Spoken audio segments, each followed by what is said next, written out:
CTV Scott Hurst is joining us now with more. So Scott, talk to us a bit more about what we heard from Tiff Macklin. It was, flipping a coin on whether or not there was going to be a cut today. Marcia, there was a lot of uncertainty going into this announcement, as there appears to be a lot of uncertainty in global financial markets, as was pointed out by the governor of the Bank of Canada, Tiff Macklin, when coming to this decision. So let's first look at where we are now and where we've come from over the last several months when it comes to interest rate announcements. And so this rate policy keeps us at the current rate of 2.75%. That suddenly halts 7 consecutive interest rate cuts dating back to last April, when, of course, we remember it was sitting up at 5%. And so we saw, going into the last several interest rate announcements, there was more and more people who appeared optimistic that the Bank of Canada was going to continue its cycle of cutting.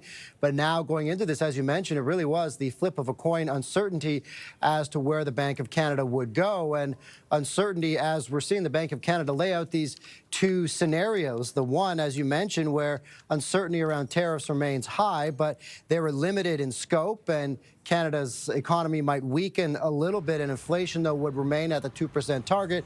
That kind of is one of the better case scenarios, particularly when it comes for Canada.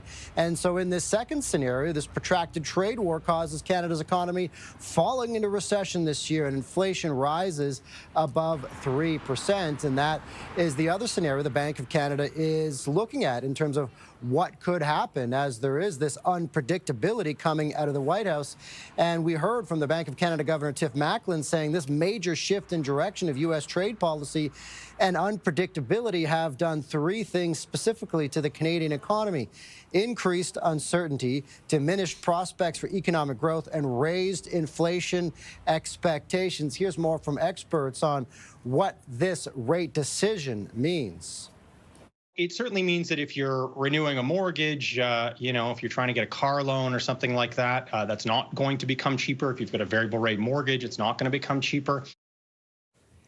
So there is a lot of uncertainty, and what we heard from the Bank of Canada is that tariffs and all the uncertainty have already weakened the outlook. And so coming up with any specific rate announcement other than keeping it the same would kind of move one way or the other, as the Bank of Canada has these two paths that it's investigating, two paths that it's watching closely.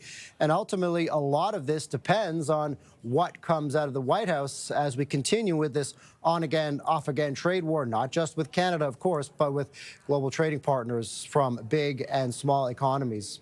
Scott, thank you.